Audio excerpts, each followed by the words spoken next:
Good afternoon. My name is Goulburn P. Maynard Jr.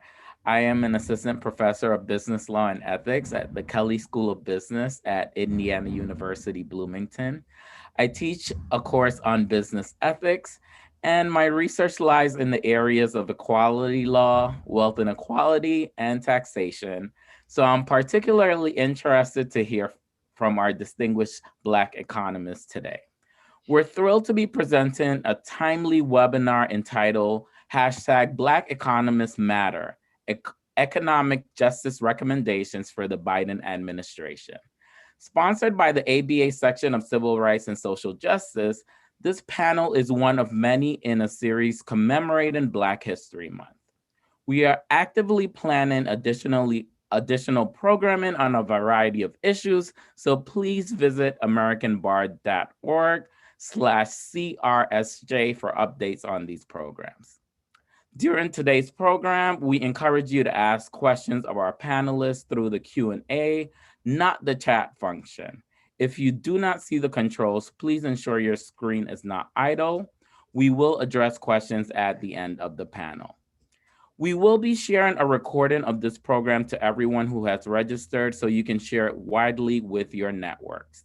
And with that, we're thrilled to bring you today's program entitled hashtag Black Economists Matter, Economic Justice Recommendations for the Biden Administration. Our panelists today are too accomplished for me to hope to introduce them in detail. I do encourage you to look up some of their papers as they are very prolific. Our first panelist today is Dr. Belinda Archibong, Assistant Professor of Economics at Barnard College, Columbia University. Professor Archibong's research includes development economics, political economy, economic history, and environmental economics with an African regional focus. Her research investigates the role of historical institutions and environment in inequality of access to public services and the development of human capital. Dr. Dunia Francis is an assistant professor of economics at the College of Liberal Arts, the University of Massachusetts, Boston. Professor Francis's research includes racial economic disparities, economics of education, stratification, and stratification economics. Her current research involves using experimental and quasi-experimental methods to identify structural causes of racial and socioeconomic academic achievement gaps. Our final panelist is Dr. Derek Hamilton. He is a Henry Cohen Professor of Economics and Urban Policy and director of the Institute for the Study of Race, Stratification, and Political Economy at the New School in New York City. Professor Hamilton's research involves understanding and examining the causes and consequences of racial and ethnic disparities and the associated remedies to address these inequalities. You may have heard some of his policy proposals, such as baby bonds and federal job guarantee. Each of our panelists will speak for about 10 to 15 minutes. I will then ask them some follow-up questions, and I will incorporate some audience questions for the remainder of our time together. We will start with Dr. Archibong. Thank you very much, Dr. Maynard, and thank you again, ABA and everyone for attending, for inviting us. Let me share some slides very quickly in my 10 minutes. Let's see. Hopefully everyone can see this. Let me share. Okay. So as was mentioned, I'm currently at Barnard College at Columbia University, and I do a lot of research on thinking about the economics of prison and prison labor in particular, and the economics of epidemics. So I just wanted to outline kind of two broad projects we've been working on and thinking about, this topic around what exactly are the policies that should pass, so we should advocate for around these two areas, prisons and epidemics, when it comes to thinking about economic justice, and also particularly when it comes to thinking about economic justice and kind of the distributional effects of things like epidemics and the prison system on Black and Brown people in the United States, right? So I'll tell you about two projects, research projects that we've been working on. So one on thinking about the, as I mentioned, the economics of prison labor, and then the other one on thinking about the economics of epidemics and kind of what types of policies that we should be looking to really, really, again, address the kind of inequities that both of these two topics or both of these two areas highlight for people, especially people from, again, oftentimes Black American people and Black and Brown people in the United States, people from kind of vulnerable, marginalized communities within the US. So on this first project on prison labor and thinking about the kind of economics of prisons, right? So I believe many people, if you live in the US, you've heard these statistics about the United States having the highest incarceration rates in the world, right? So the US currently incarcerates about 1% of its population. And the US also and a number of other countries around the world has seen this trend of rising incarceration rates, right? Where we've seen this trend since the kind of 60s, 70s, 80s of rising incarceration rates in the US. So because of these numbers, the combination of these two facts, so really high incarceration rates and the fact that the trend has been rising over time, there's been a lot of discussion around, what should we do with this kind of reserve army of labor, if you will, or reserve army of prisoners rather. And one of the suggestions that has come up is to say, hey, we should use prisoners for prison labor, right? Why are they sitting in prisons? They should contribute to economic growth and development by working on, factory work or working on, public works development for US economic growth. So this is one of the kind of suggestions that has come back into the policy discussions around incarceration in the US and also around the world. And these statistics might also be familiar to people. Well-known racial disparities in incarceration rates in the United States. So this is the lifetime likelihood of imprisonment from based on Bureau of Justice statistics. And you can see just huge racial disparities, particularly targeted at Black populations, particularly targeted at Black men, the 1 in 3 chance of being incarcerated in their lifetime, right? So 6 times higher than the kind of white male population. So this is the kind of picture that we see when we talk about racial disparities in incarceration rates. So one of the things that comes up, I'm not a crime researcher, so I won't go too much into the kind of discussions around crime. But one of the things that has come up in the crime literature is to say that, look, there's no clear correlation between crime and punishment, in the sense that this idea that, people commit crime, you go to prison, and you see this tight positive correlations between crime and incarceration rate is not really borne out by the data, right? And to illustrate this, I'm just showing here, this is the kind of US incarceration rates and violent crime rates between 1960 and 2011. And you basically see, it's rising, violent crime rate is rising, then falls in the 90s, 2000s, but the incarceration rate continues to rise. And so these types of pictures have, again, reignited the discussions around, what exactly is prison supposed to be doing?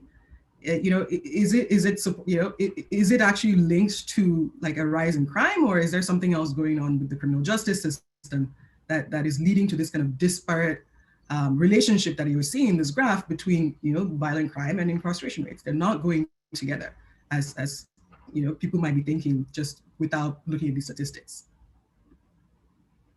And also the US government itself, right? I always think this is an interesting report that I don't see mentioned as much in many places, has admitted that it doesn't seem that if the goal of prison is to reduce crime, or at least to have some sort of reformatory effect on people that are going to prison, that it's actually working, right? So this is a report from the National Advisory Commission on Criminal Justice Standards and Goals in 1973.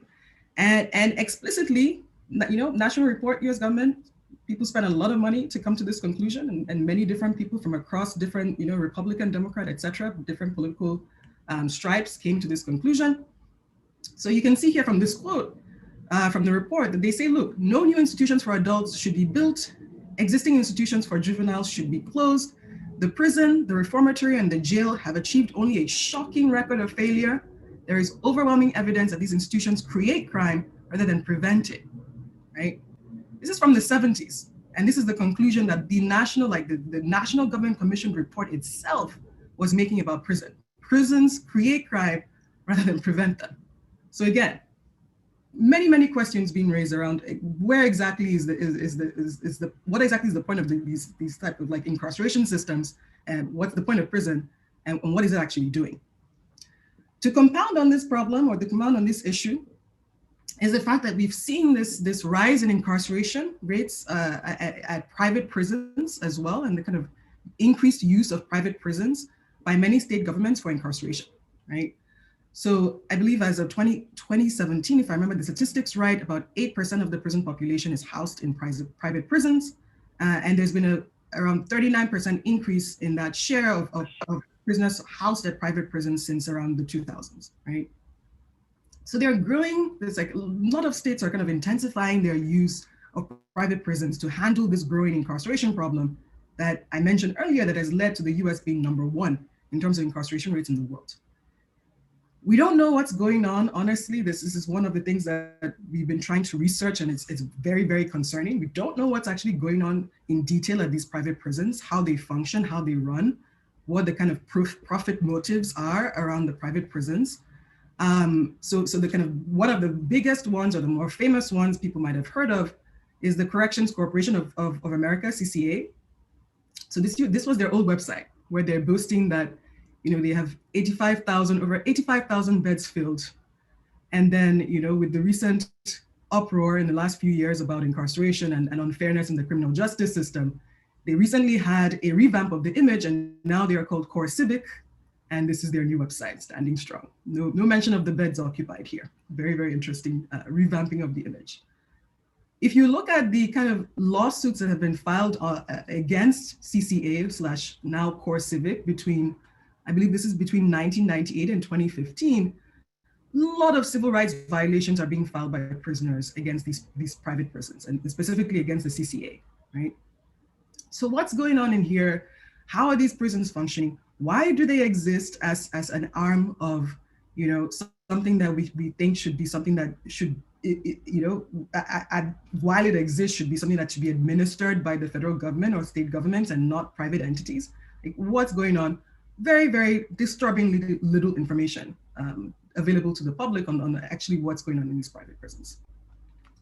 So one of the things that we wanted to do then in thinking about our research on prison labor and the economics of prison labor is to say, when we look at all these facts, the fact that you have rising incarceration rates around the world, especially in the United States, the fact that the United States is #1, 1% of the US population is being incarcerated, the fact that these costs of incarceration are disproportionately falling on Black people in the United States, and also the fact that it's not clear exactly whether there is a tight correlation between crime and punishment, and also whether or not these prisons are actually working to reduce the crime rate at all, right? Going off that previous point.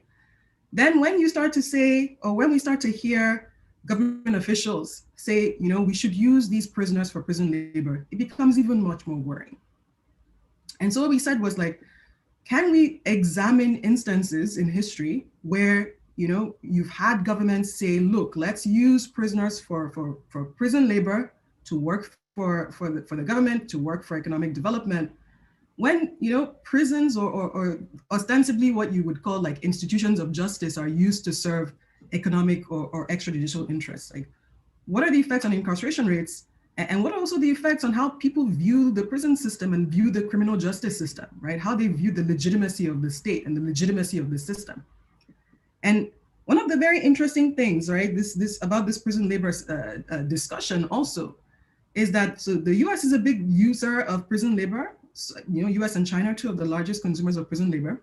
But again, very little statistics on what's going on in the prisons. Like, we talk a lot about crime, we talk a lot about getting into the prison, we talk a lot about recidivism in the literature, but very little info about what exactly is happening to prisoners when they are in prison, and how, especially around this discussion of how is their labor being used when they're in prison. So one estimate, the only estimate that I have currently is that, the prison labor industry in the United States is about a $2 billion industry, lower bound estimate, very little work. So this is, how lower bound is this is kind of up for discussion. So very concerning that we don't have this type of information. And also very concerning that you've had government officials making, statements that seem again to point to prisons as this kind of economic resource in a way that draws lots of comparisons to not to to slavery, right? So one of the more infamous of these statements happened in 2017. So I know people heard about this. It was in the news. So it was a Louisiana sheriff, Steve Prater. Louisiana was trying to pass a law to basically say if you have if for nonviolent offenders, you could be released early on good behavior. And the sheriff was complaining that they were releasing, he was arguing against this justice reform program to say that they were releasing the good ones, the good prisoners, the ones who can work in the prison, right? And this is 2017. This is a Louisiana sheriff making this statement on camera, right? This is him at a news conference making this statement in 2017. So again, this is very, very disturbing. What are the effects on incarceration? We keep talking about like incarceration is a problem. It is a problem. It disproportionately affects Black people in the United States. What exactly is happening in the prisons with prison labor, and how does it exactly affect then the incentives around incarceration? So, I won't go into too much detail. I think I have about three or 4 minutes left, but we basically said, okay, we can use evidence from a historical case. I do a lot of my work in Africa, so we use evidence from Nigerian history. And we were seeing that when you have these prison labor systems, what it does is distort the state's incentives to incarcerate people, to incarcerate more people. So what we were finding is that during quote unquote good economic years, right, you were actually seeing an increase in the incarceration rate under a system of prison labor where your government views you as a resource, an economic resource to be used for economic development, right? And what we were also finding is that in these places where, people were being used under these prison labor systems, people, then saw the kind of criminal justice system as unfair. They had much, much lower trust, or they have much, much lower trust in legal institutions like police today, right? So it's like long run effects also of these types of systems. So kind of word of caution there, key lessons. As we have these conversations around prison labor, pause, lot more research needs to be done to think about how it might distort incentives for incarceration, especially given that the current system of incarceration, again, disproportionately harms Black people in the United States. Black folks are bearing the disparate costs of incarceration. We also need much more transparency on and research on what is happening in the prisons, right? So we have a lot of research on again, on the crime. We have a lot of research on thinking about like, causes of crime, sources of crime, causes of recidivism. Very, very little research on thinking about what is happening in prison. So, and also there's a very, very strong case, I believe, for abolishing private prisons, right? Which are, if you think that the kind of government prisons are opaque, these are, beyond opaque in terms of like, there's very little statistics on how these private prisons are run and the incentives that these private prisons have to incarcerate people. Of course, I'm sure there are more people in this audience that have done work on thinking about investment in policing reform and criminal justice reform. This is a huge, big area. I have colleagues who, shown a lot of research showing racial bias in policing. That is something that, has been documented in this research literature. And then also thinking about investment in these restorative justice policies that, again, colleagues have done much more work than I on this as well. So just kind of key lessons and policy takeaways from there. So I have 1 minute left, so I'm going to talk to you about epidemics very quickly in 1 minute. I won't like frame this for us. We are currently in COVID-19, and that is why we are all on Zoom. And unfortunately, the environmental health people say that this is probably going to get worse or more frequent in the future. We also know that with the current pandemic, what it has done, where this whole idea, I studied economics of epidemics, and when this started, there was this whole like, we're all in the same boat. And I was like, nope, that's not true. Studied economics of epidemics, we're never all in the same boat when it comes to epidemics.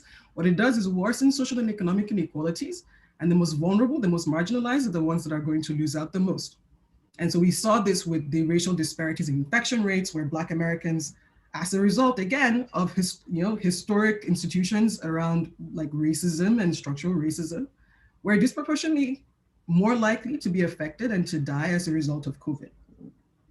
So we knew this. And what this means is that a key lesson we should take away is that we really need to target a lot of these like stimulus funding, health funding to the most vulnerable communities, right? Black populations in the United States, and especially Black women, right? Who, you know, for example, were disproportionately represented in like home health aides in terms of employment, which was like the first line of defense in terms of, you know, working with vulnerable older populations in these nursing homes. So, you know, thinking about, and I'm sure, you know, Dr. Hamilton and Dr. Francis will address this more, but thinking more about these policies that really target and protect, you know, increased protection Black people in the United States and Black women, especially in the United States, when it comes to everything from employment to health to education as well. So I'm going to stop here because I see Maynard is back here, but thank you. Thank you so much, Dr. Archibong. Really appreciate that. Our next speaker is Dr. Francis, so I will hand it off to you. Excellent. Thank you. Thank you, Dr. Maynard, and thank you, Dr. Archibong, for that really enlightening presentation. I also want to thank the ABA for organizing, hosting, and inviting me on this panel, and also my co-panelists. So I took a broad perspective on my comments today in thinking about what do Black economists have to contribute to policy conversations. And it just so happened that this was very timely because I'm working on a project jointly with Bradley Hardy at American University and Damon Jones at the University of Chicago, examining the contributions of Black economists to the very important policy areas of education, taxation, and poverty and economic mobility. And so what we tried to do in our work was be very systematic about uncovering and reading what Black economists have written about these topics. And so together with the help of Sam Myers at the University of Minnesota, we built on an existing database of Black economists that has long been maintained by a team of researchers that includes Greg Price and Rhonda Sharp. And some may ask, you know, why am I saying all these names? Well, in part because these are Black economists, and I think it's important to recognize their labor and how it has benefited what I'm going to talk about today, and just more broadly, our understanding of some of these topics. So we collected publications by Black economists in this database. And then additionally, we searched the Review of Black Political Economy, which is the journal maintained by the National Economic Association, an organization founded by Black economists and obviously welcoming to all. So I think it's important, before I go any further, to note that Black economists are not a monolith, right? There's a wide diversity of thought, approach, and viewpoint among them. And also it will be impossible for me in the 15 minutes I have, right, to do justice to the incredible magnitude of contributions that Black economists have made to these policy areas. But what I will do is try to tease out a few important themes that emerged from our review of the writings of Black economists in these areas, okay? So first, we noticed that many Black economists' writing is critical of the assumptions that underlie mainstream neoclassical economic theory. What do I mean by that? That this is the, you know, what we kind of in the US learn in Econ 101 and, you know, supply, demand, markets, equilibrium, individuals maximizing and firms profit maximizing, right? These assumptions that many of us through our economic training in the US may have thought is the only economics, right? And so Black economists have been very sort of critical of this mainstream neoclassical economic theory. Now, this is not to say that these economists can be placed neatly into schools of thought, such as being mainstream or being heterodox, right? There are Black economists who have written papers that use neoclassical economic theory and assumptions. There are those who have written papers that question one or more of the assumptions from neoclassical economic theory. And many times there are those who have written both kind of papers throughout their careers, right? However, I find it worthwhile today, and really always for that matter, to highlight Black economists in their most critical moments, as these contributions are the most likely to have been overlooked or underappreciated within the field. So I'll give an example. The emergence of stratification economics represents one example of how Black economists have critiqued mainstream economic theories. This approach to the study of economics recognizes identity-based power structures that both influence and constrain individual choices, complicating the concept of self-interest in light of relative identity group positioning in society. Black economists have employed stratification economics to examine racial economic disparities, both filling gaps in neoclassical approaches and offering insights independent of neoclassical approaches. This has important policy implications, given that a focus on individual choice while ignoring underlying structural factors and group dynamics may fail to achieve desired policy outcomes. And I'll give an example a little later on of that in education related example. Black economists' contributions to the feminist economic tradition reflect another example of critiques to mainstream economic theory and practice. Feminist economists maintain, among other things, that the assumption of economic analysis as inherently objective and dispassionate is a faulty assumption. Or that's one thing I think economists love to say, like we are a science and we are objective and scientific and dispassionate about our research, right? So the definitions and assumptions that undergird economic theories and models necessarily reflect the underlying values of the architects of those theories and models at potentially great cost, insofar as Black economists have traditionally had relatively fewer opportunities to contribute to this architecture. So in the economics of education literature, for example, objectives typically focus on maximizing test scores, right? Failing to take into account other normative considerations for students like dignity and self-actualization, or for teachers like labor exploitation.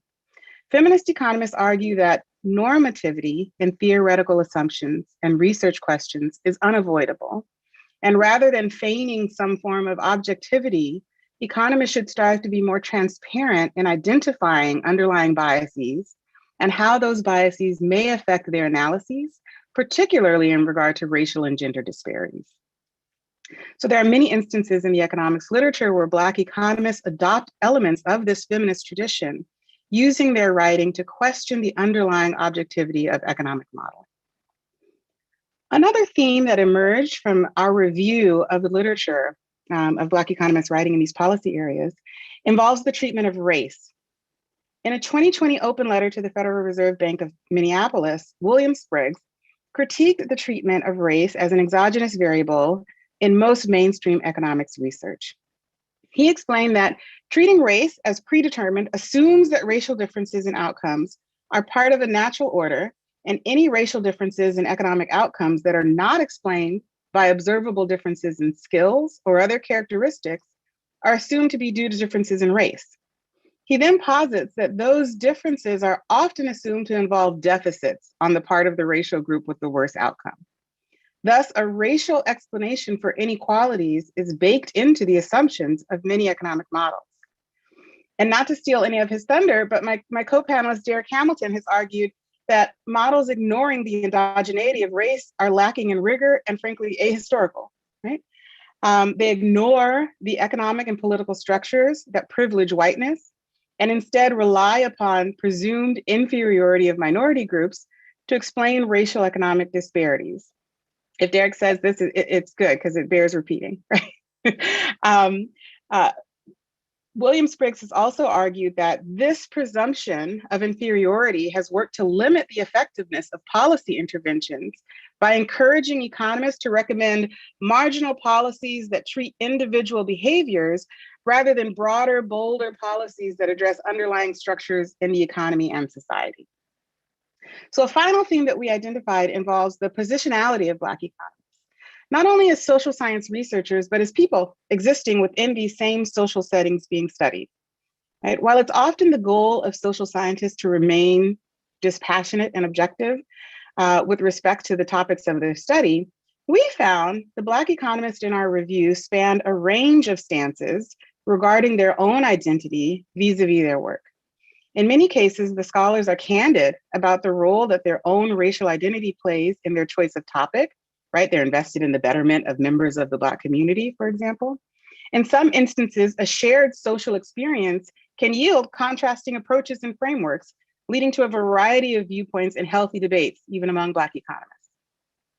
So I don't view the fact that one's identity might inform one's research to be a unique feature of the work of Black economists.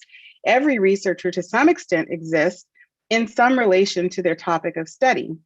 However, we found in our review that Black economists are willing to not only admit this possibility, but interrogate it in conjunction with their exploration of broader questions in ways that might better allow the researcher to recognize potential biases and provide readers with greater transparency. So I'll close by talking about education. I'm a researcher of educational disparities. And so I'll provide you with an example from research on academic achievement gaps. Both cultural and structural arguments have been advanced as causes of the average test score gap between Black and white students in the US. Those who make cultural arguments theorize that Black students have less motivation or less of an academic orientation, maybe in part because they fear of being accused of acting white by their Black peers. This argument, these cultural arguments, are typically undergirded by Ogbu's oppositional culture theory, which posits that Blacks as involuntary minorities in the US perceive structural barriers in society, such as employment and wage discrimination, as inhibiting their chances for successful life outcomes. As a coping mechanism, Blacks can adopt an oppositional cultural stance, devaluing attitudes and behavior that typify the dominant culture, such as studying hard, speaking properly, and dressing preppy, right? Although many researchers have since tested and failed to find support for this oppositional culture theory, it continues to resurface as an explanation for differences in Black and white academic outcomes, and is a common assumption among many economists who study educational disparities today, still. Structural arguments, on the other hand, point to external factors such as racial segregation and discrimination that contribute to resource imbalances between Black and white students, and present additional barriers to success for Black students. For example, Ronald Ferguson has shown that teachers in high minority schools score lower on teacher aptitude exams. Cecilia Rouse, with co-author Michael Boozer, illustrate how minority students are placed in larger class sizes on average, and the negative effects of those large class sizes account for a substantial portion of the Black-white test score gap. Rodney Andrews and Trevon Logan link health inequality to test score gaps, estimating that controlling for health disparities would decrease the Black-white test score gap by 17 to 23%. So ultimately, it is important to understand the root causes of achievement gaps in order to determine the appropriate policy solutions. Solutions informed by cultural explanations include things like mentoring programs that attempt to adjust the behavior of Black parents and children that ostensibly would lead them to underinvest in education, right? So these are corrective programs, adjust the individual behaviors, right? Solutions informed by structural explanations, on the other hand, would require examining policies, processes, structures, and resources, both within school systems and in the larger social context. Importantly, creating mentoring programs without addressing structural barriers to Black student achievement is not likely to close academic achievement gaps, right? So policymakers seeking to address racial disparities in education would benefit from the contributions of Black economists in this area. So I think I'll stop there and talk a little bit more about specifics and policies if you'd like in the Q&A portion. Thank you. Thank you so much for that, Dr. Francis. Our last panelist is Dr. Hamilton, so I will let you go ahead. These are tough acts to follow. So let me lead with that and also lead with gratitude for being here and that you're having this conversation. So in the spirit of what Dania said, I'm going to be upfront and say, personally, I'm not motivated to be a scholar solely for my love of knowledge or knowledge creation. But like the Reverend William Barber II and Liz Theo-Harris, leaders of the Moral Monday and the Poor People's Campaign, have proclaimed, economic justice is a moral imperative.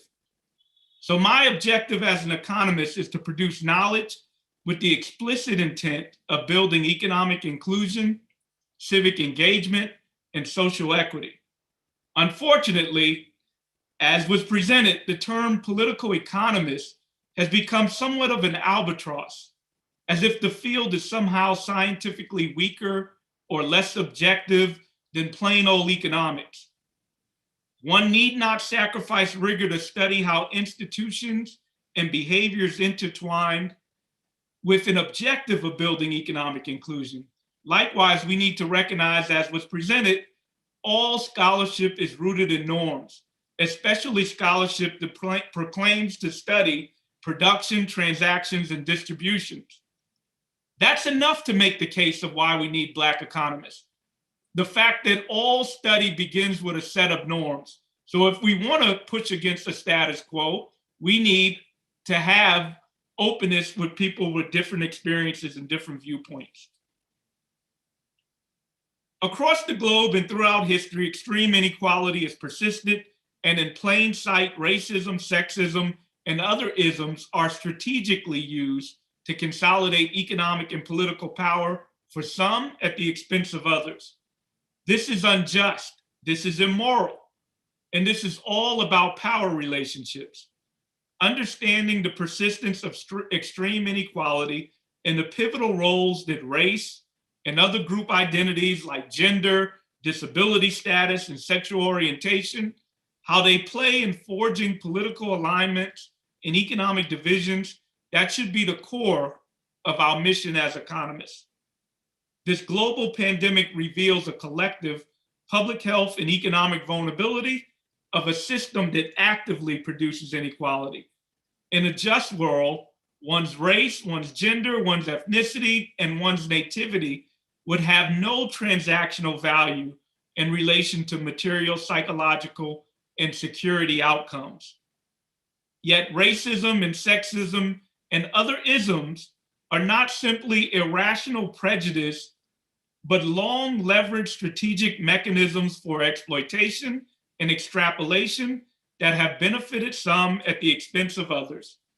Many Black and brown families have low wealth, inadequate health care, and work in precarious but essential jobs with few workplace protections, lower wages, and lower benefits. The biggest pre-existing condition of them all is wealth, capital, and power themselves. Racially disparate treatment by law enforcement, as well as a health and economic exposure differential to the pandemic linked to a larger political and economic vulnerability for Black Americans, whether we're in a pandemic or not. The immoral devaluation of Black lives has been ingrained into the American political economy, and it is long overdue for reckoning. We need a deeper understanding of how devaluing individuals based on someone's social identity, how that relates to political notions of who is deserving and who is not deserving. This is essential to expand knowledge beyond the conceptions of individual transactions into a better understanding of our larger political economic structures that affect all of us, Black, white, etc. The structures of our political economy go beyond race, go well beyond class. The structures of our political economy and race go well beyond class and individual bigotry. And as a matter of course, across the American and global institutional landscape, race and social identity in general, the point I'm trying to emphasize, is strategically used to generate hierarchy and propel stratifications of persistent inequality. In the US context, the promised trickle down from neoliberal supply side economics has never come to fruition. To change that, incrementalism and changes on the margin are not going to cut it. In order to reverse decades and generations of poverty and discrimination, as well as an economic and political concentration where the top 0.1% of earners own as much of our nation's wealth as the bottom 90%, we need a bold overhaul of our laws and economy. We need a new industrial policy that centers workers both domestically and abroad, coupled with explicitly anti-racist, anti-sexist economic rights. This would promote a fairer economy grounded in our shared prosperity. Instead, what we have is a political economy that radically situates the market as a great, efficient, self-regulating, colorblind arbiter of our worth and the solution for all our problems, economic or otherwise. The orthodoxy of economics is based on a dogma, a faith in these markets, as if they're somehow natural, transparent, efficient, and inevitable. Markets are political constructions. This belief does not give enough credence to the political actions that form and codify markets. Instead, the presumption that markets are simply natural leads to a false notion of fairness, that somehow if each individual is free to pursue their own profit, their own happiness, that this is ultimately going to lead to a greater good for society. But markets, whether they're product market, labor markets, or financial markets, they're presumed to be self-regulating in the sense that the most astute, the most valued, the hardest workers, they're believed to prosper and endure, while the least astute, the least valued, and the laziest are presumed to receive their just rewards and simply fade away or have to find something else to do over time. The presumptions pay little attention to power, little attention to endowment and capital, and how power and capital can adjust to alter the rules and structures of transactions and markets to privilege that power and capital in the first place. We should recognize that without capital and power, inequality is locked in. We use words like choice and freedom to describe the benefits of the market, but that's an illusion for an individual that lacks a basic job, an adequate income, shelter, food, and healthcare. It is literally wealth that gives us choice, freedom, and optionality. Economic freedom and authentic agency is rooted in capital, resources, and power. It's critical to note when we think about racial disparity that a white asset-based middle class never simply emerged. Rather, it was government policy, and to a large extent, literally government giveaways or entitlements that provided whites with the finance, the education, the land, and the infrastructure to accumulate and pass down wealth.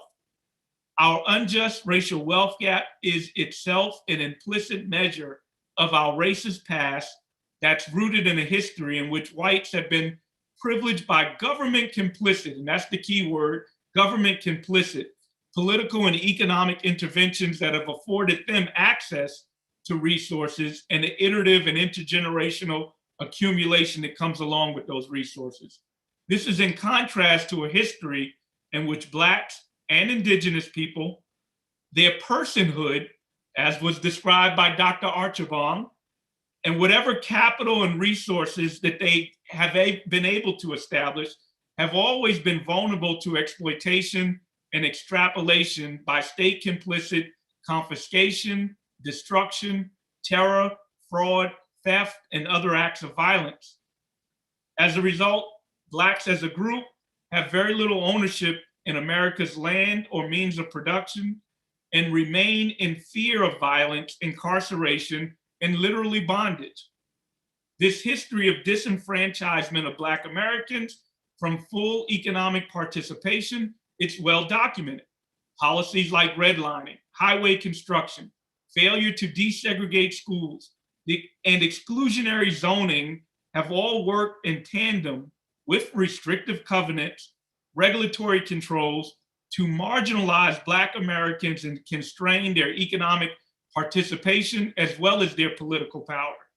Yet the framing of our racial wealth gap, including the use of alternative financial service products, it focuses on poor financial choices and decision-making on a largely Black, Latinx, and poor borrowing class.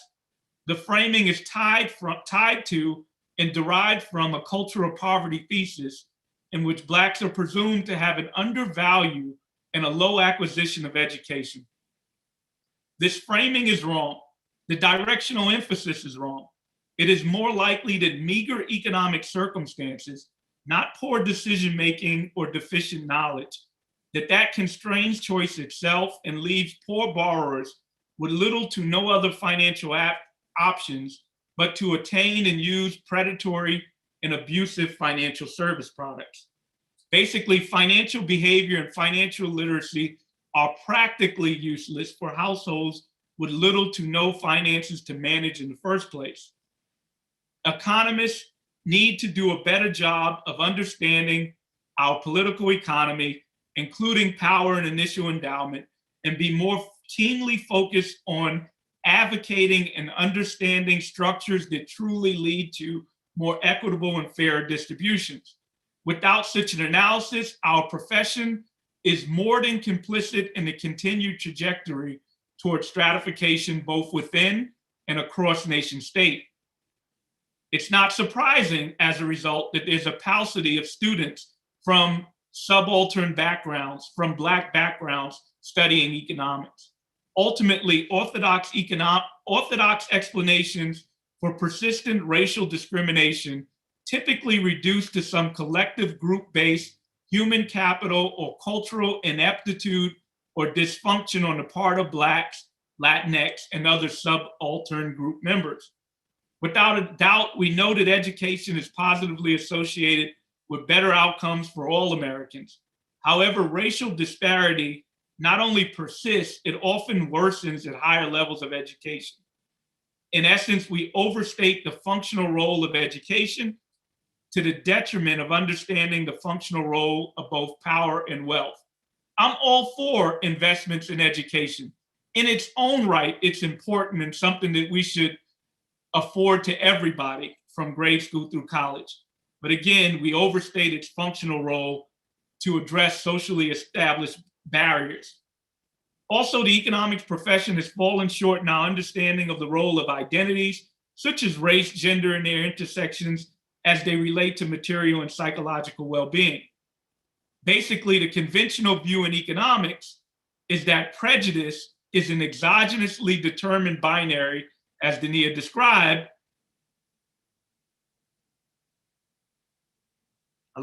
Is a binary that represents some preference, taste, bigotry, or ignorance that ultimately should be arbitraged away by non-bigoted firms that seeking a profit motive to hire the qualified Blacks. What's ignored is the strategic agency and benefits that individuals have in choosing and investing in a collective group identity. Basically, the notion of white privilege is the point that identity itself has economic benefits and returns, and how social structures that we have may increase or decrease the value and incentives to invest in that identity. So I'm going to skip a little bit to make sure we have a lot of time to discuss. We need a theoretical and empirical approach to challenge and expand the conventional economic views of human capital attainment and inequality, and examine social identity formation and collective group action as they relate to preserving social hierarchy and economic outcomes. We need to understand how markets themselves may be exploited or in order to actually reinforce inequality. We need to better understand how race prejudice can be a strategic defensive reaction, a protective mechanism that serves the purpose of preserving social hierarchy and enhancing relative position of the dominant group. But in this context of our political economy, we have some good news. Change may be happening across the United States and pretty much the entire globe. This past summer, we heard with solidarity protesters chant Black Lives Matter. Younger generations and social movements may be beginning to redefine economic good to embrace those principles of morality, common humanity, and sustainability. These values are the necessary ingredients if we're ever going to have an authentic coalition across race, gender, and sexual orientation. I know that without potent policy alternatives, which we're going to talk about next, grounded in economic justice, that neuter racist regimes and provide better pathways of economic security and self-determination for all people, white supremacy and the despotic political appeal to divisive leadership will remain. So I encourage us to commit to justice, commit to it as a matter of faith. Just as the economic discipline has committed to markets as a matter of faith, we need to come up with alternatives that reject the unsubstantiated rhetoric that inequality is rooted in deficient behavior, and instead provide pathways of resources so that everybody can attain their self-defined goals. Thank you. Thank you so much for that, Dr. Hamilton. So now I will ask a couple questions that I prepared, and then we actually have quite a few audience questions. So first, just a very general question, and all of you do not have to answer. A lot of scholars in the field of economics have explicitly disavowed issues of justice. They say economics gives us answers about how to best distribute scarce resources, but nothing about the justice of said distribution. How do you respond to and/or resist that assertion? I'm laughing because I think we should quote Joe Biden and say malarkey. I think Dania made the point. All scholarship is rooted in norms. So, it becomes a tactic even to put this guise up as if somehow you're scientific, that you don't have values, that this is natural. That is a problematic tactic that's not grounded with integrity. Okay, thank you. So another right, somewhat related question is, right, I'm a legal scholar, and so for over 3 decades, Black legal scholars have resisted mainstream legal paradigms with critical race theory, right? And that has very much spread widely across the academy. Why haven't we heard anything more about kind of critical narratives or more about stratification economics in other parts of the academy and society? I mean, so I'll take a stab at some of it. I mean, some of it is in what is rewarded in terms of research, in terms of becoming a successful economist in the academy, and so on and so forth, and what is the functioning of the system of publishing, right? Like what gets heard, what gets published, and in our peer review system, if many of our peers reject the idea that racial differences are caused by anything other than behaviors and choices, then anything that we submit to a journal that says anything otherwise is not likely to be published in those outlets, right? We do have outlets that publish this. I encourage people to go to the Review of Black Political Economy and look at the research that's published there. Now the Journal of Economics, Race and Policy. There are a lot of other, I guess what you might call heterodox outlets that do a good job, but are not top 5 economics journals that the Washington Post and New York Times journalists are reading, right? So I think that's a huge issue. Black economists sometimes feel like they're screaming into the void, right, with some of these, and they'll read something and say, I wrote about that in 1973, and nobody, right? Like, so it's an unfortunate byproduct of what is recognized and rewarded, I think. Yeah, I'll just add a little bit of the irony is that in a field that's accused of being hyper-rational, our understanding of race and prejudice is so simplistic and exogenous that it's just grounded in taste and bigotry. And a lot of credit should go to legal scholars that have talked about the property rights and whiteness, that have talked about white privilege. And again, I just find it ironic that a discipline like economics that's really grounded in that is not the place where you get a better understanding of identity as a productive attribute in and of itself. And I was kind of tongue in cheek with the first question, but I want to elaborate a little more and just say to the audience to check out the 2 welfare theorems of economics, the grounding of our discipline. And one day I want to write a paper about that. And you tell me if with that grounding, this is not a discipline, or as Dania said, it's only one aspect about discipline, that conventional views of economics is not grounded in normative perspective. Can I just chime in and say this is like literally what I tell my students from day one, that all economics is normative. And this is economic theology. We tell ourselves the kind of divine stories of economics, and then we move from there. But the completely normative assumptions that are at the kind of center of all of our theory. But yeah, completely agree with Derek and Dania. So a question kind of on pipeline kind of issues, right? You talked about how Black economists are discouraged at every every stage.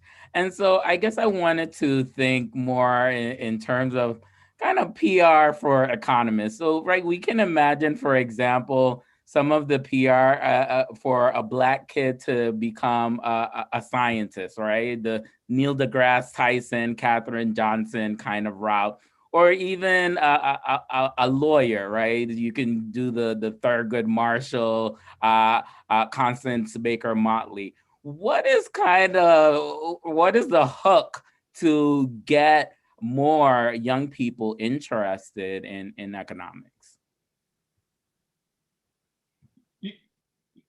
Maybe tell us which one you want us to lead with, and then we'll go.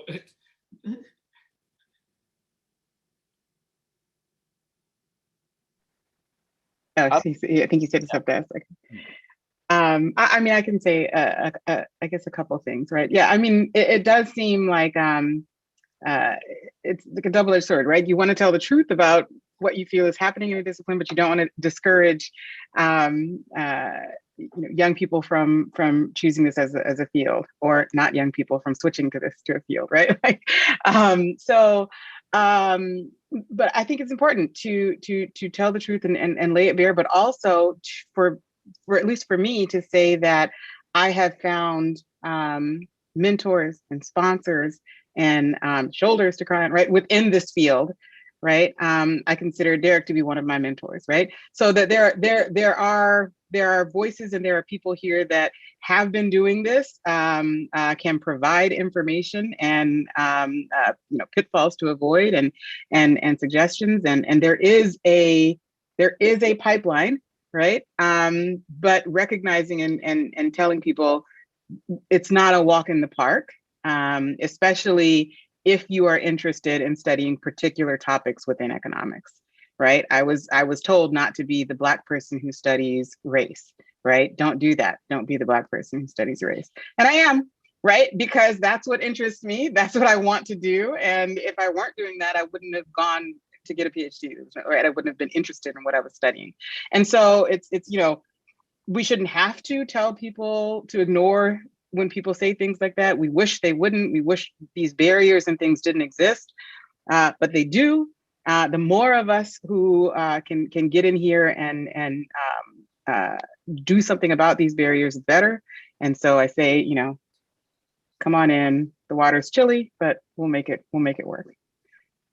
I shout out the National Economic Association here.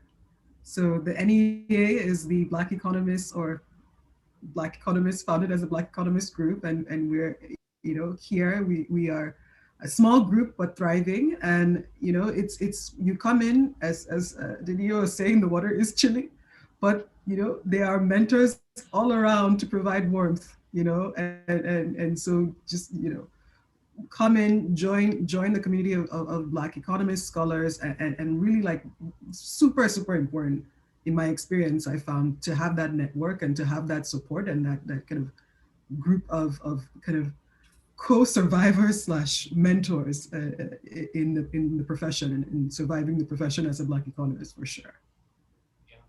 The thing I'll just add is, here's my pitch to people to encourage them to be economists. You never, and this is somewhat chauvinistic, you never have to say, I'm not an economist, but you can. So in the social sciences, for better or worse, and to some extent worse, it is the hegemonic discipline in a lot of ways. We develop some rigorous tools to address problems and understand problems. And some of the obstacles you're going to face, you know, you also get a whole lot of privilege. You also get a whole lot of privilege in the academy. The system of tenure potentially affords you the ability to have a job without the threat of unemployment.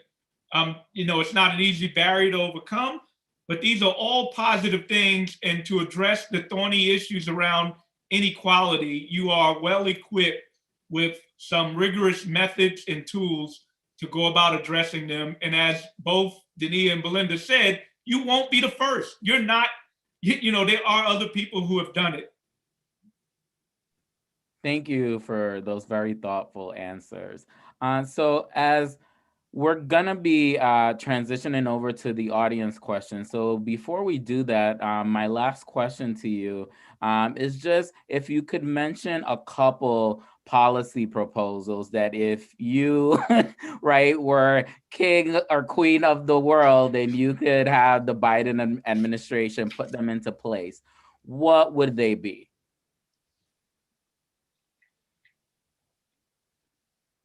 I can mention mine because I mentioned them already in the presentation. But number one, I mean, there's a whole discussion about prison abolition that is very, very good discussion that we didn't have time to go into here. But for sure, I think abolish private prisons is mine, like number one first, on at least based on my work on thinking about incarceration and prison labor. And then thinking about race, you know, race conscious, I don't think race conscious might be too kind of not strong a term, but like when you're thinking about targeting stimulus in response to things like this pandemic, you definitely cannot have it be just like a blind policy where everyone gets the same amount, I think, you know, because not everyone is not experiencing the effects of the pandemic in the same way, right? Black businesses, we know, we have data on this, have been disproportionately affected. Black people have been disproportionately affected in terms of employment. And so really having, I guess I'll call it race conscious targeting when it comes to these types of stimulus policies that are aimed at improving people's welfare during something like the pandemic. So those would be my two, you know, that I could mention earlier, but we'll mention again. Yeah. And you know, I start at the high level in the sense that thinking about political economy, we talk a lot about civil rights and political rights, but human rights are incomplete without economic rights. Let's start there. Then I also start with the point that race, policy, and economics, as Belinda just alluded to, they're inseparable. They're not, to think that you can do policy or economics without some understanding of race, how it's been intricately linked to the economic outcomes that we have today, and that all our policy by design and implementation has racial elements. So in the past, we were intentionally exclusionary in design and implementation of policy by race. So we need an anti-racist frame or race-conscious frame that by design and implementation are intentionally inclusive and intentionally trying to, you know, what's the most direct route to end poverty? End poverty. You literally give people enough cash so they're no longer poor. You know, so I can give specific programs. What's the most direct thing to address unemployment? A federal job guarantee. And, you know, we can get into nuances, and I don't want to trivialize it. We can get into, can we afford it? Do we have the feasibility? And I'm happy to have those conversations. But a rights frame ensures that in certain domains, like healthcare, like the right to free mobility in society without the threat of detention because of your race or gender, that a rights frame ensures that people have these in adequate access, quantity, and they're not sorted by some pricing mechanism where you have firms trying to fulfill a fiduciary responsibility to shareholders, but not necessarily a rights frame of what's best for society. That's excellent. Hard to follow. So I think that one key thing that builds upon what Derek was mentioning in his talk about wealth being, right? Wealth being what creates choice and freedom and security, and right, all of these things that we may value. I have written about and advocated for elsewhere reparations, right? Reparations programs. I think that as a recommendation to the Biden administration is going to be something they take up. No, I don't, but I can still say it, right? I think that in terms of closing the wealth gap and giving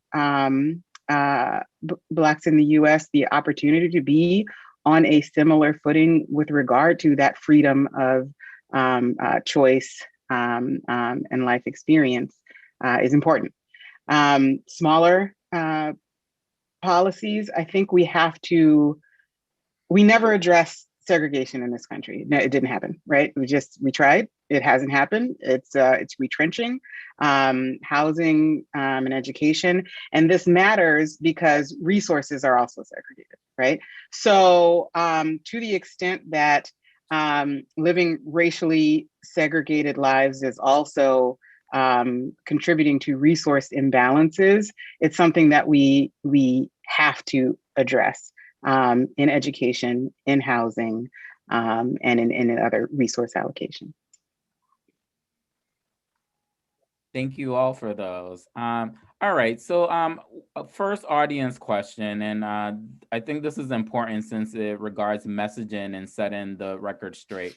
When I lobbied as chief tax counsel for a real estate industry trade association on issues of low income housing tax credit and opportunity zones, I was amazed at the paucity of accurate information on the impact on the people in the Black communities affected. Why don't Black economists speak out to correct, if not belie, the patronizing analyses of majority insensitive economists?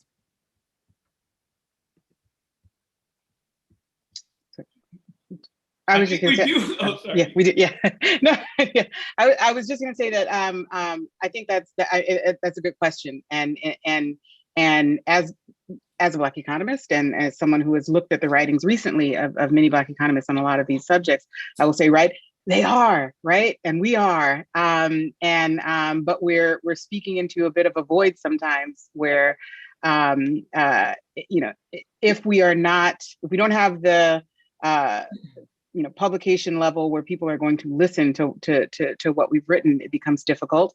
We don't have to publish in academic journals. We do, we do things elsewhere, but it's hard. It's harder to have a loud enough voice when your voice is criticizing the mainstream of your profession, right? So, but we continue to. And we appreciate it when there's opportunities like this to continue to magnify that voice. Okay, so and thank you so much for that thoughtful response. So these two I see as somewhat related. So, right, as we work towards divesting public funds allocated to law enforcement and the criminal justice system, where should we be reinvesting those funds first? And I'm going to relate that to this other question about what the place of education is, right? So there was maybe a slight difference of opinion, but maybe not. I think it's easily reconciled between Drs. Francis and Dr. Hamilton in that, right, one was talking very much about education policy. The other kind of wanted to set the record straight and say education important, but there are other things that perhaps are more important. So where should we be investing funds, and where should education rank, especially since there is this bias towards seeing it as a panacea? So, okay, I can mention something very briefly, and I'm very, very looking forward to Dr. Hamilton's points on this, because he has written whole excerpts and books, much more than I'm going to say, and is extremely knowledgeable about specific policies as well. But it's a good question. Just something that, since I was talking about the criminal justice reform and thinking about what we do There's this whole conversation about like divesting from the policing and everything. There's a very good response that I see from D. Colson also in the Q&A. And I think it speaks to something that for myself as a scholar, I completely agree with, and many scholars in this area I know also have the same view, that you should work towards meeting the distributive justice claims of the group that has been harmed by these policies, right? And so when you are targeting this funding should be going towards, again, policies around education is important for sure, but also policies again that are aimed at kind of this type of like reparation slash, really targeting groups, and that's Black Americans in the United States that have been harmed by the criminal justice system disproportionately and have been harmed by this kind of unfair policing. So I'm gonna just state that, and I will let Derek go in and add more in terms of actual policies, which is not my area of research. So both Belinda and Dania are sandbagging and setting me up by saying, and you all are witness, you heard them give great presentations, so they can stop that. But let me answer the question and say, I'm committed to education. I value education. Education in and of itself is worth the investment. It as an outcome is worth the investment. If we want a better society in general, if we want people to come up with better ideas, innovation, then we want an educated populace. We in the 21st century, forgetting about the functional value of education, should desire that our citizenry is as educated as they desire, at least through college. That this is, I guess I made that point. Here's the point of contention. Since at least Nixon, every president in the United States, as their cornerstone to address racial inequality, has proposed two things: entrepreneurship, basically Black capitalism, and the second is education, investments in education. It has become a political ruse. It has become a political ruse in that it puts the onus of inequality on the individual. It says that we have opportunities. All you got to do is invest in yourself and seize upon these opportunities, and you will be fine. That negates everything that I've been saying about the roles of capital, power, and political codification. Even when Blacks are able to amass resources, it's threatened. It's threatened by confiscation, terror, fraud. So power gets negated in this conversation of education. What do we know empirically? We know empirically within group, education is associated with better outcomes. And I use the word associated on purpose. What we also know is that across race, not only does disparity persist with higher levels of education, it often worsens. Let me give a couple of concrete examples. A Black woman with a college degree is more likely, if she's an expectant mother, to have an infant death than a white woman who dropped out of high school. A Black man with a college degree is 3 times more likely to die from a stroke than a white man who dropped out of high school. Households where the head graduated from college typically have less wealth if they're Black than households where the head dropped out of high school. These are property rights and whiteness for which education in and of itself is not going to solve. That's right. So I would say I don't think there's any difference in our viewpoint, in that I don't think that education is the solution to these societal inequalities, but rather was pointing out that even within the education system, there are structural barriers that are inhibiting Blacks from benefiting equally within that system. Thank you guys so much for clarifying that.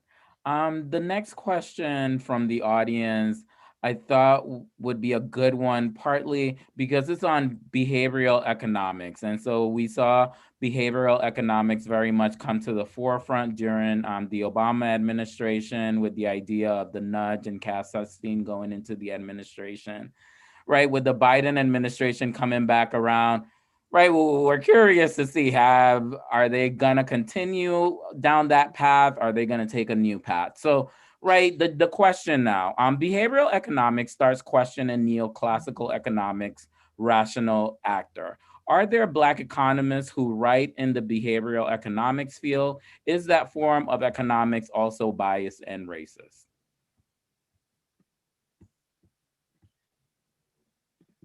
Who should go first?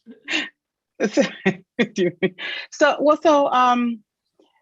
I will say, right, there are Black economists who write within behavioral economics and do some I think interesting work.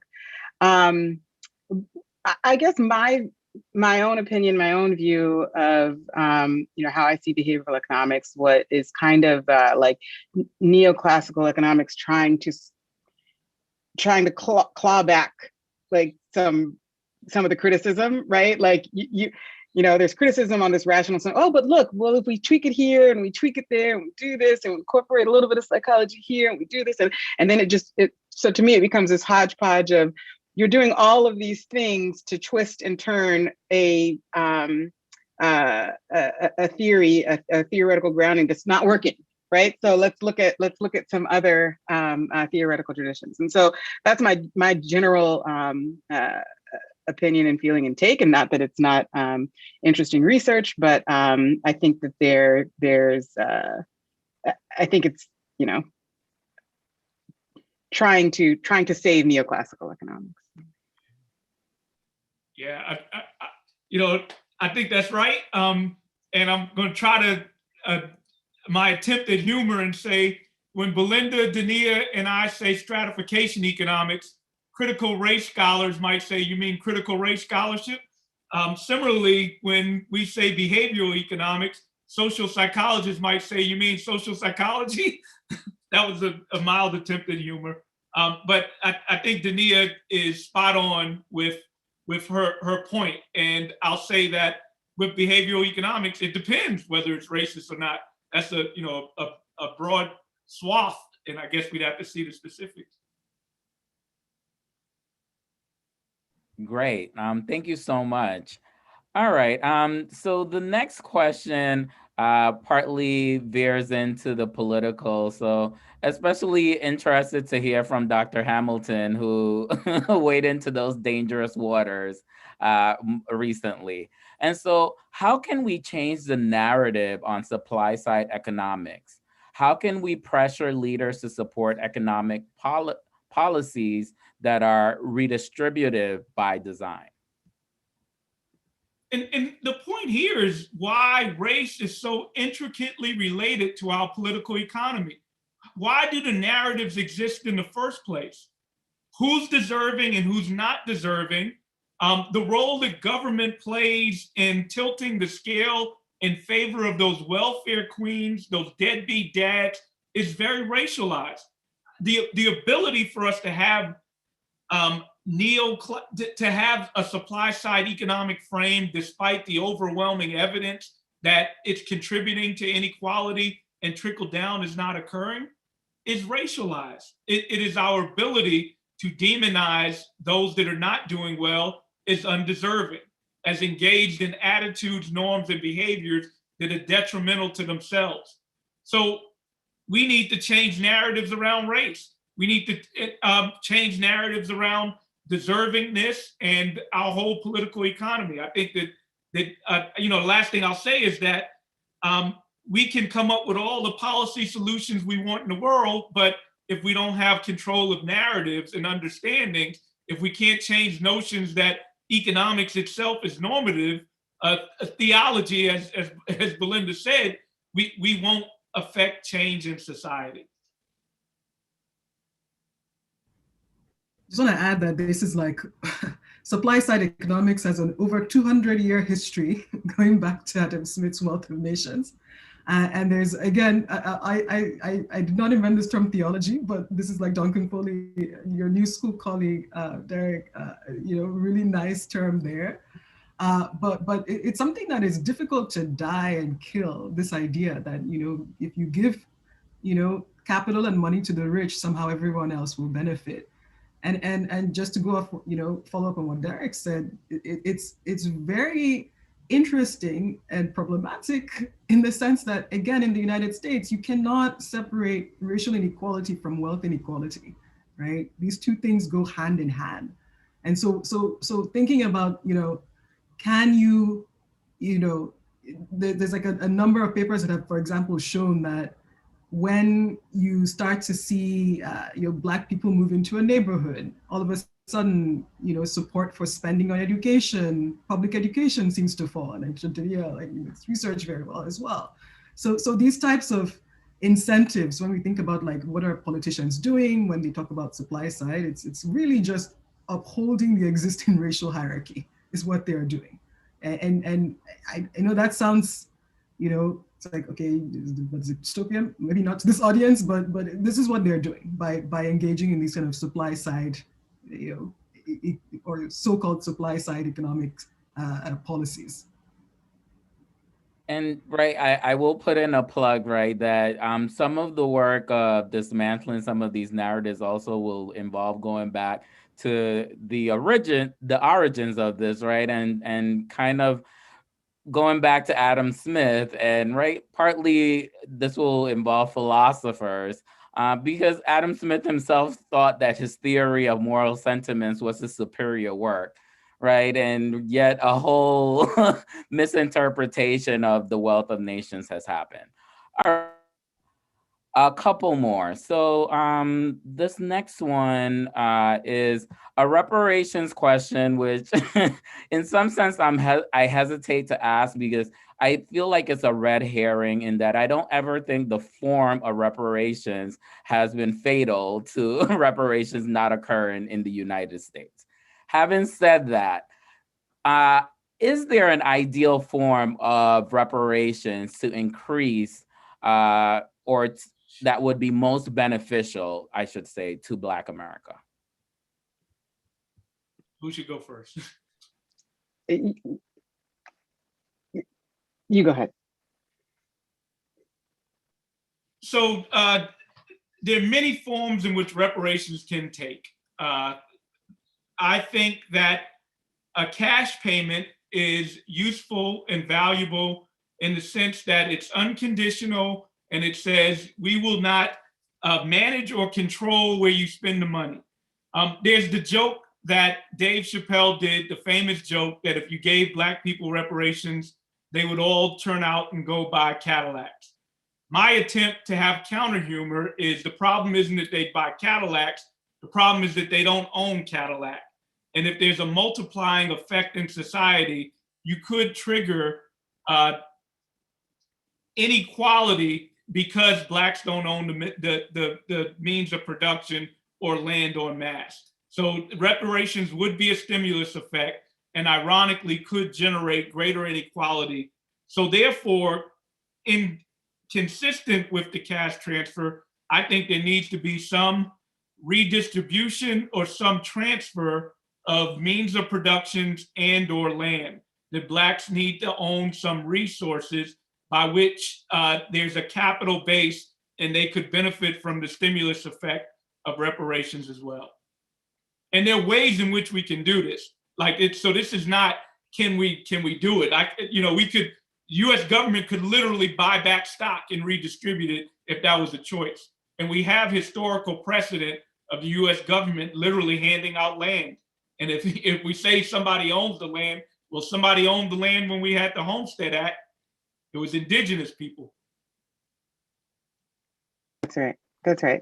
And I guess the only thing I would add to that, I agree. I think that I think a reparations program that did not at least include some form of cash in hand, right? Cash reparations payments would be paternalistic in a way, right? I mean, the part of the argument against it is that people say, well, would it be saved? Would it be invested? Would it? That's not right. Like that's A, it's very paternalistic. B, it's a myth, right? That that Blacks go out and spend every last dime that they have. And so, and to sort of underscore that point, as someone who has studied reparations one of the things I was interested in looking at reparations to Japanese Americans following internment during World War II was this question of, well, what was studied about what happened to those payments, right? And really not much was, right? Because there was not this obsession about what are Japanese Americans going to do with this money, as there would be an obsession with how are Black people spending it, right? So there is a degree of paternalism there, I think, that that we should be aware of anytime people out of hand reject the idea of cash payments. And then the other point I would just underscore is the notion of not having, means of production, land, and also just to put it into perspective, even if I, let's say you gave me a payment, even if I wanted to invest it, I'm going to save it, I'm going to invest it. A lot of times, well, where am I going to save it? Well, maybe I'm going to end up having to save it right at, large bank X. And large bank X has anyway had a history of not being fair in their racial lending practices and things like that. So I'm going to end up putting it right back into a system that has been, unfair. So I agree with Derek that before or in conjunction with any cash payment program, there has to be some way to channel those funds productively for people who want to channel them productively that way. And so, of course, I want to remind us that while the material is extremely important, there are definitely other parts of a reparations program, like an apology, a truth and reconciliation commission, right? Absolutely. Mental health support. There are lots of other things that go on with reparations as well that people often forget. All right, so I think we just have 3 minutes left. So our last question, I think it'd be a good idea to pay it forward. And so we have a question about grad students. And so do you have any advice for graduate students that want to do work challenging traditional economics assumptions, right? So specific advice about either presenting or pitching this type of work to hostile audiences. You do it. I mean, be brave. You recognize that there are others who came before you, so you can be strategic and brave. But I can't tell anybody how to have their value system. But you got in this world. Hopefully, I'm hoping that there are people in this craft that are seeking the truth, that are motivated to follow where the truth leads them. So you do it because you're a scholar and you're grounded by integrity. And you do it though strategically. You recognize that the academy is all about networks. And nowadays, your networks aren't just confined to your department, your cohort. We have technology and precedent that allows you to transcend that. So, I would recommend that you not do this work in isolation, but I hope that you challenge it. I hope that you're not just becoming part of the status quo. I'm two parts of diversity that are useful. One, representation in and of itself, but two, you have a purpose with diversity to change the status quo. I'm more motivated by the latter than I am the former, although both are important. I was just going to add, for me personally, super important. I tell anyone who's interested in grad school especially if you are a Black scholar / a scholar of color, find good mentors. I know I've said that term a few times so far. So pursue the idea, as Derek was saying, but also find good mentors, because otherwise it can feel very lonely to be the voice screaming in the desert, and it can be very mentally taxing and kind of for your own health very taxing as well. So if you can find someone, doesn't have to be at your institution. I mentioned the NEA is fantastic. Maybe Derek volunteer, Dania, Derek, myself, we can all volunteer ourselves right now. Everyone has our emails. But we have organizations, we have Black economists that are already here that are doing this type of work. So reach out. People like, okay, I won't speak for I won't speak for everyone, but I am happy to always talk to any scholars who reach out and say they want to jump on a Zoom or whatever. We're all online anyway, whatever. It's totally fine. Feel free, but find someone who will be supportive of your idea, even if it's not at your institution. That's right. I don't have a lot to add. I especially underscore the join the National Economic Association point, in part because I think before I present my ideas to hostile audiences, I find it helpful to present them to friendly audiences. So at least then all my I's are dotted and my T's are crossed, and I'm not making people grumpy on some basics, right? They can be grumpy because they don't like what I'm saying, because even if what I'm saying is truth, but I don't want them, so I think that having that network that you feel comfortable, getting feedback from, and then you kind of go into these, what you may say is hostile audiences with some armor, right, and with some confidence and support behind you. I want to thank our panelists for this wonderful conversation. And thank you for joining us for this free webinar. We'll also like to express our gratitude to this esteemed group of panelists once again. You all are doing such great critical work, and we thank you for taking time out of your schedules to share your experiences. The section of Civil Rights and Social Justice provides free webinars and resources for legal professionals and advocates nationwide. We hope this helps you in your work. And again, if you can, please consider joining and becoming an active member of the ABA. You may do so at ambar.org/CRSJ. You can find information and other free programs on the CRSJ webpage. Best of luck in your work and stay safe.